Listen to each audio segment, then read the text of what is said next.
Hello, everybody. Welcome back to another Maybe This Will Help with me, Oswaldo von Waldo. I have so many different variations of this name. You guys can call me whatever you like. I'm here from another space in my house. I guess it's become a thing to talk about the things behind me, so I'm going to continue on with that. Oh, this is a little skull guy from Michael's. He's going to be blocked most of the time, but nothing too special.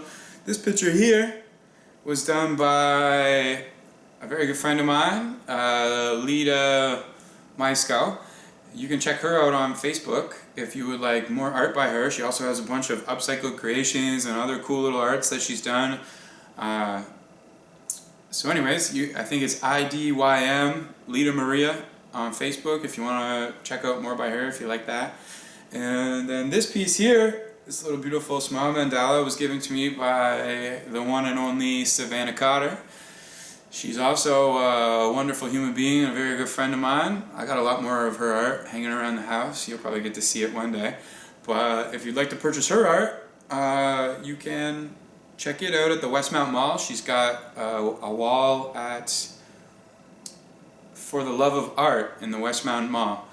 It's a great store. They're doing wonderful things there, and she's awesome too. She's also got amazing social media feeds if you're ever looking for something new to check out. Savannah Cotter. No, I don't know what she is on Instagram, but she's out on Facebook. Anyways, I digress. The reason we're here today: authentic power versus external power. This is a subject content that is very near and dear to my heart because it was one of the very first principles I read about in the very first book that I read that started me on the path to my own happiness, to finding self-love for myself. The book is called The Seat of the Soul, and it's written by a man named Gary Zukav in the late 80s. Mr. Zukav was a war veteran, recovering sex addict, and a couple other things, but I know that truly happy was not one of those things for a long time. He eventually got into science, and he wrote a book about quantum physics called The Dancing with Wuling Masters or something. I have not read that book yet. It's in my pile of books to read. I have a great number of books stacked up to read, and even chipping away at them, they don't seem to be going down as fast. Maybe I need to get into audiobooks, who knows. But anyways, this book was given to me by the Universe Featuring Ray's lead singer, Ray. Talked about her before, but check her out on YouTube if you haven't yet. You won't be disappointed. She's got amazing stuff. And she gave it to me at a time when I didn't even really read books. I was pretty happy in my life at that point, or content. But, I broke down, I read it, and it just so happens that this book was everything I had ever thought put into a technical, scientific way. As a seeker my whole life, all I wanted to do was be happy, and I thought extensively trying to figure the world out, figure out rules or methods or just a way of being that allowed me to be happy, to allow me to receive information that I didn't want to hear, and for it to not zonk me of my energy or depress me, or however you would like to say it. I got so close to so many of the concepts in this book throughout that time. I'm quite proud of myself, actually. But every time something heavy would go down, that was just a little bit beyond that, I didn't know what to do with these feelings. I didn't have a reason to believe in myself, to trust myself. And now that I see that trusting yourself is really important, because a lot of times we get close to these things and we just didn't trust ourselves, so we discarded it. Anyways, this book was everything I ever thought in a technical, scientific way, plus some. I'm going to take you a little bit through this. I'm going to sum this book up, I guess, a little bit. I'm probably not going to do it justice, so I still highly recommend checking it out. Actually, I highly recommend study and practice. I learned this from the Doctor Strange movie that just came out, actually. He's sitting with the master teacher, and he says, how do I get from here to where you are? And she said, how did you become a doctor? And he said, study and practice. And it hit me. Oh wow, that's what it takes. I meditate every day. And when I don't meditate for a couple days, as happy as I've been, I can get a lot of chatter, a lot of overthinking can start happening very quick. So study and practice. Study doesn't necessarily have to be reading the books. I get a lot of my studying done on YouTube. Infinite Waters, Abraham Hicks, Eckhart Tolle, Madeline Reinhardt, Jason Stevenson. Some of them are self-help, some of them are just meditations. Just look on the internet, find stuff. There's lots of smart people out there, even like myself, that maybe don't have a lot of recognition behind them yet, but they're saying good things. And you're not going to learn everything from everybody. A lot of the times, you may know something, but it doesn't quite make sense, and then when you go and listen to somebody else, all of a sudden it clicks. Sometimes when you read the words on the page, it makes more sense than when you hear it, and vice versa. Sometimes I read the words, I don't understand, and then I listen to it, and it just clicks, and I get it. So everybody's different. What works for me may not work for you. What worked for me may work for you, but you may need a different teacher. Please study and practice. It will help. Even not studying and practicing will help a little bit, but the studying and the practice will really help. Anyways, back to the book. The book starts from the beginning saying there's two different kinds of people. There's the five sensory human beings that can only understand or believe or feel things that the five senses can feel. Sight, smell, hearing, touch, and I seem to have forgotten the last... Oh, taste! How could I forget about taste? So that's a five sensory human being. It's the old way of lived. You live externally. External things bring you happiness because you experience the world through the five senses only. And now, with where we are in the universe, and with what people are learning about themselves, and with these tools being more readily available to us, a lot of us have become multi-sensory human beings. So not only do we experience the world with the five senses, but we also have a sense of spirit, and a sense of something beyond us, even though we don't know what it is. So he says in this book that our souls are infinite. Our bodies are temporary, but our souls are eternal. And we keep coming back here to heal the splintered parts of our personality, the parts of us that aren't whole. We do this by incarnating here in the world with a purpose that you can find by following your heart until one day you'll be like, oh, I now know my purpose. Also, we do that by accruing karma in this lifetime. So, sometimes we get here and we're like, well, man, I've been a good person this whole time, but these bad things keep happening to me. One, if you think that, bad things are probably going to keep happening to you because our minds are super powerful like that. But also, we have karmic debts from our past lives to pay.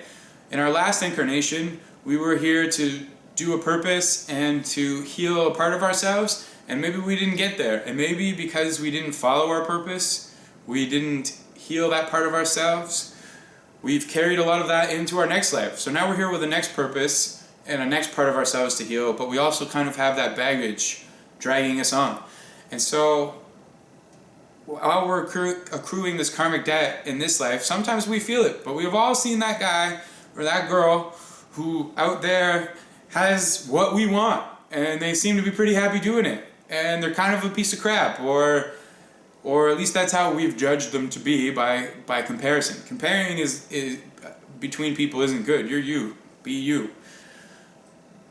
Anyways, the karmic debt that we accrue in this life doesn't have to happen. If we have this information, we can achieve our life's purpose. We can pay our karmic debt, and we can heal the part of ourselves that we came here to heal. And in the next life, we'll probably have a lot more fun purpose. We'll probably be a lot happier because we remember these things from our past lives. Not actually, but spiritually, we remember. So that's it. That's his theory on karma, past lives, what happens to us after we die, and stuff like that, and reincarnation. Then he goes on to talk about a whole plethora of amazing things, from addiction to just loving yourself. But what it all boils down to, in my mind, at least in my interpretation, is external power versus authentic power. We, as vibratory human beings, need to increase our frequency, increase our vibration. The higher we vibrate, the more things can be loose to happen for us. The more we can accept love into ourselves, the more we can heal of ourselves. And in order to do that, we have to make choices that are aligned with our souls. And that is what authentic power is. Anytime you make a choice that is aligned with something you really want, you're going to feel it. You're going to feel yourself building power. You're going to be cultivating authentic power within inside yourself. And when you make a choice of like, ooh, I really want that car is going to make me happy, so I'm going to work really hard and I'm going to knock anybody down in my way to get that. Even though it doesn't feel really good, you tell yourself it's a dog-eat-dog world, or at least in this scenario where you're out there, you're trying to accrue external power. You want that really nice car so that all the pretty girls you want think, oh wow, he's got a really good job, he's got a really good car. That's external power. And I mean, you can be very happy with that stuff, but a lot of people get that and then find that they're not happy. They have to search farther and longer and harder for another external thing to acquire, or then it kind of turns onto the inside, where you then want to control people more or something like that. Anyways, that's what external power is. And authentic power is when you do the things that you can feel are right. You know, maybe I do want that car, but I'm going to achieve it in an honest way. I'm not willing to sacrifice who I am, my spirit, my soul, to get that external thing. So now that we understand what the two different types of power are and how to get them, one is through love and one is through want, or fear of not having what you want. One can only be experienced with the five senses, and the other one is experienced on a much deeper level. Like I said, start whether if maybe you're addicted to something. Maybe you want to maybe you're not addicted, but maybe you want to stop sugar. You'll notice that when you try and stop junk food or stop sugar, that you'll really want it, and then you'll get it, and you'll feel all right for a little bit. But when you don't do it, you'll feel incredibly powerful, and that's authentic power. You aligned yourself with what your soul truly wants, and you'll be able to feel it, and it's a great feeling. And the more of those kind of choices you make, the more authentic power you cultivate, the more you have that feeling with you all the time. And then if you go the other way, and let's say for 2 weeks you make all those choices, you have all this authentic power, and then you choose the other thing, then you'll feel the difference. You'll feel the difference in what you get from giving yourself something that's not aligned with your soul, and the difference from doing what you know in your head is right. This leads me to the next thing, which is the universe is divinely intelligent. Look no further than our own bodies for proof of that. We don't even have to think, and our bodies do all these incredible things for us. There is divine intelligence out there. We will be tested. If you make the choice to start cultivating authentic power within yourself, we'll use the sugar example. I like that one a lot more than the car example. But money is a big external power source. Money brings external power. That's just the way that our culture is right now. But when you start cultivating this authentic power within yourself, because you need to earn it, or because you truly need to heal that splintered part of yourself, you will find once you start trying to do that, you'll make a couple choices, it's easy. All of a sudden you'll find yourself in more positions where you need to make that good choice until it's fully healed.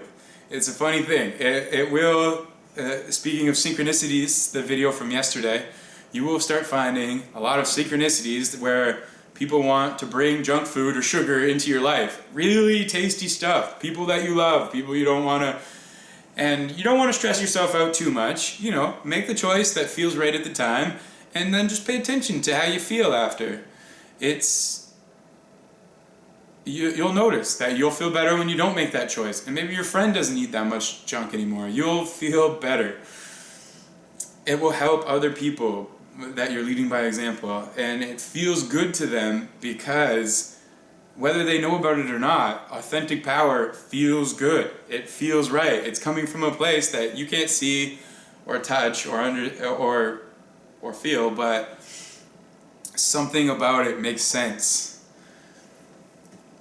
You can do what you want with that information. That's been my experience, but I think that if you're paying attention, you will probably find something similar. And if not, please message me about it. We can talk about it. I've been saying in all these videos, maybe not all of them, but a lot of them, I want to learn from you guys just as much as you can learn from me. I'm at the very start of my journey too. I'm a couple years in, maybe only a year fully in, probably actually only about 4 months fully in, but my journey started about 2 years ago, and I'm at the very beginning of understanding this stuff and really starting to put it into practice every day, and I notice a huge difference. So, do what you will with this information, see how it feels to you, play around with it, and let me know how it works for you. If you have any questions, feel free to ask me questions. Like I said, I'm doing a video every day, so tomorrow I think I'm going to either do the Power Now or I'm going to expand on Zukav topics, because he put another book out called Spiritual Partnership in 2010, and it was a great follow-up to Seed of the Soul. He also has another book called The Heart of the Soul and the Mind of the Soul. I've never read The Mind of the Soul, but The Heart of the Soul was amazing, and it's all about connecting what you feel in your body and your energy to your head. And in my journey, I've noticed that when stuff's going on in my head, I feel it in my heart, and it's a good way to figure out what lessons you're supposed to be learning, what you're supposed to be healing. You'll find that when you start feeling that energy and you connect it to negative thoughts in your head, and you learn that you can pick which thoughts you give life to, you get better at picking which thoughts you give life to. It gets to like, wow, I've got this weird feeling across my chest, I'm having these negative thoughts, and then you just say it out loud. Oh, no, I'm going to shine consciousness on that I'm feeling fear right now, and it'll just kind of dissipate. It's a wonderful thing. So anyways, tomorrow will be either about the Power of Now with Eckhart Tolle, or it will be about Spiritual Partnership with Gary Zukav, continued. But either way, in the next couple of days, you're going to get to hear about both of them, so that's fantastic. And until next time, later days, my friends. I love you all so much, and you are God, I am God, God is within all of us. Maybe don't call it God, you could call it Source, you could call it Divine Light, you could call it Universal Energy. It's all the same thing, and it is phenomenal. So, yes, goodbye, I love you, later days.